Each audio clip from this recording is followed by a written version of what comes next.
Medieval Forest Critter Adventures, or shall we say Paw and Claw Fantasy, is my jam. Like many, I started with Redwall, but from there, like Sweet Oat Cakes and Strawberry Cordial, I hungrily gobbled up every single story I could find. From Secret of Nim to Disney's Robin Hood to Mouse Guard, Mice and Mystics, and Moss, I loved it all. And now, between the artwork, asymmetry, and setting, I have never wanted to like a game more than Root. Root is a hyper-asymmetric area control game where each player's faction is vying for control of survival in these woods, while every player's objective is to get to 30 points, and there are some general rules that all factions obey in regard to movement and combat. How each faction gets those points and even conducts their turn is wildly different. The most straightforward of the factions is the dominant standing army of Marquise Descartes, who is rapidly gaining points by building these structures throughout the forest. Furthermore, she has by far the most units available and starts in all but one clearing on the board. Now, she will protect her footholds fiercely, but spread thin and only being able to take 3 actions per turn, she's going to have the most to lose as the game goes on. The Eyrie is an ancient avian kingdom, fierce and proud, starting the game relegated to a corner but aggressively expanding outward, though their pride makes them rigid, and each turn you add to their decree, which dictates the mandatory actions per turn. Fail to perform any of those actions and your governance collapses, losing points and starting again with a new leader and a fresh decree. Now, the Woodland Alliance is probably my favorite faction from the base game, and I think it's totally emblematic of Root's particular flavor of mechanical and thematic integration.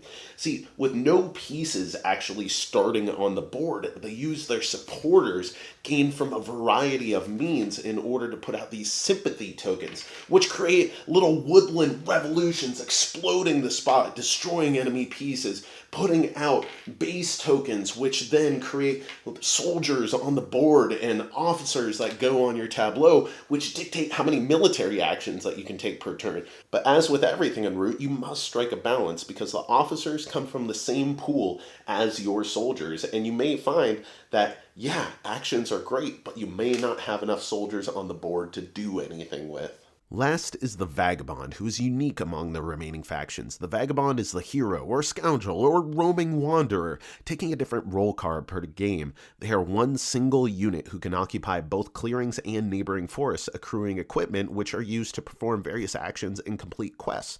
Throughout the game, the Vagabond earns points by completing those quests, assisting other factions, even fighting alongside their warriors, or better yet, betraying them and making them hostile, earning points for each poor hostile critter they slay.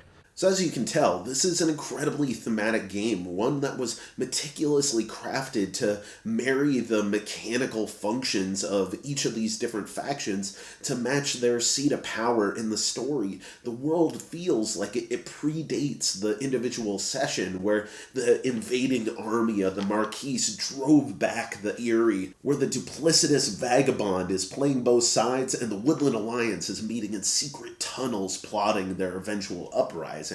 And it's one thing to be a really thematic game, but it's another to be a totally solid mechanical game. So let's talk about the meat and potatoes of Root. A player's turn is broken up into 3 phases: Birdsong, Daylight, and Evening. Aside from faction-specific abilities, players can generally move units, engage in combat, put out tokens, and craft cards. One thing I really love about Root is that the faction boards clearly spell out the order of operations, what actions can be done and when, so once you get through your first turn or two, it becomes really easy to make sure you don't miss a beat. Combat is refreshingly simple, where the attacker rolls 2 unceremoniously white 12-sided dice with even distributions of 0, 1, 2, and 3, and each number is representative of the amount of hits that are done to the opposing army. The defender gets the lesser of the 2 rolls, unless it's the Woodland Alliance, who are dope guerrilla fighters, and they get the higher of the rolls even while defending. Your hits are capped by a number of units in your army, or in the case of the Vagabond, undamaged swords in their inventory. Speaking of which, instead of losing units in battle, they must damage items that need to be repaired. Similar to combat, other standard actions like moving or crafting cards for one-time and ongoing bonuses feel straightforward, functional, and immediately familiar.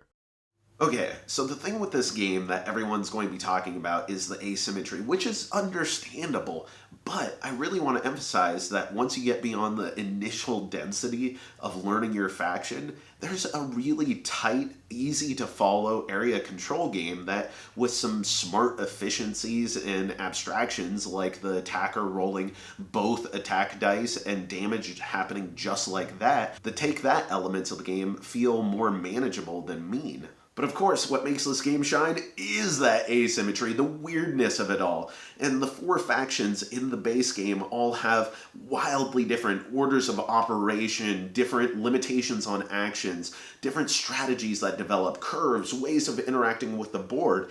And seeing how all those systems overlap is some of the most fun I've had in gaming in recent memory.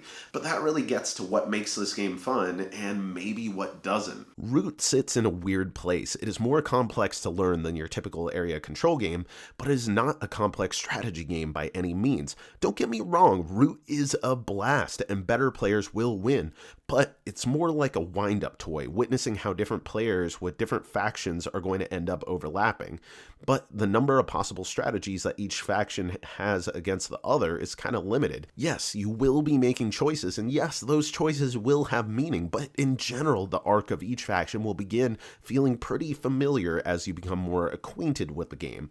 Now, if you really want to get buck wild in the forests of Root, then I am a big fan of the Riverfolk Expansion. It adds 4 things. First off, it adds the mechanical cats, which allow you to play solo player or fill out a game with only 2 to 3 players. It adds everything needed for another vagabond player, so you can have 2 trash pandas running around the board with their freaky little raccoon hands. It adds some card holders, which are nice and structurally sound, but don't really affect much. And then most notably, it adds 2 new factions, the Lizard Folk and the Otters, who take the cake for most adorable meeples in anything ever. The new factions both showcase the ambitious asymmetry of the game while still feeling at home in the basic structure of Root, though the general consensus is that the Lizards, who build intricate and specific garden tokens to gain points and get stronger by playing repeated cards of certain suits, are weak compared to other factions, which doesn't matter much because they're still really fun to play. Saddle these guys with the most experienced player looking for a challenge, or use the designer's proposed tournament rules found on BGG, which balance these lizard boys a bit more. Otters are arms dealers like Nicolas Cage and Lord of War, which alone conjures great imagery, but their cards, boats, and even units can be bought and used fighting for top dollar on the board. These water dogs really change up the game and present a lot of interesting options to everyone at the table. Combine it with the extra vagabond and you have so much more faction possibilities to play with. Then there is the Mechanical Marquise, who is an automated player that makes 2 and 3 player games, whether on the regular side or snowy side of the board, much more viable. The great thing is that it's fairly easy to manage and creates a density on the board that gives enough of an obstacle to keep factions in check. But the downside is that they are relatively unpredictable because their actions are dictated by card draw, where they attack, where they move, and the number of units they can recruit, which can range from a couple to a veritable army populating all over the board. This isn't going to be so much of a problem in a multiplayer game because everybody is going to be beating on the Marquise, but in a solo game, it can be downright brutal. Don't get me wrong, solo mode can be fun, but it's more like a practice mode, a training grounds, if you will, a way to figure out and experiment with your faction more than it is a satisfying distillation of the game. Also, I wish that you didn't have to fully remove all the components from one of the factions in order to make these mechanical meowers work. I mean, some of us want to play 1, 2, and 3 player games as the cats with a mechanical opponent to beat upon. It just seems like in an otherwise really elegant and clever game, this is a clunky, albeit functional, solution. Overall, I adore Root. Yes, my affinity for this type of setting drew me in, but the fairly well-balanced yet extremely asymmetric gameplay mixed with incredibly imaginative and well-crafted presentation kept me coming back. I've been burning nights away with solo play, organizing big games, and facing off with my wife one-on-one.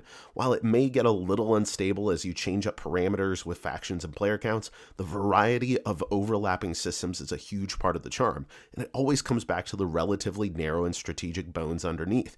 A big stompy wargame with tons of strategic options, this is not, but it is a fantastic platform for experimentation, thematic immersion, meaningful choices, and playful competition. My biggest criticisms are that I wish the automated player were better than being merely serviceable, and as a consequence of the extreme asymmetry, the game often relies on the players to keep a not always obvious runaway leader in check. I also wish there were one or two more static systems that weren't dependent on the factions, giving more dynamic options as the game unfolds.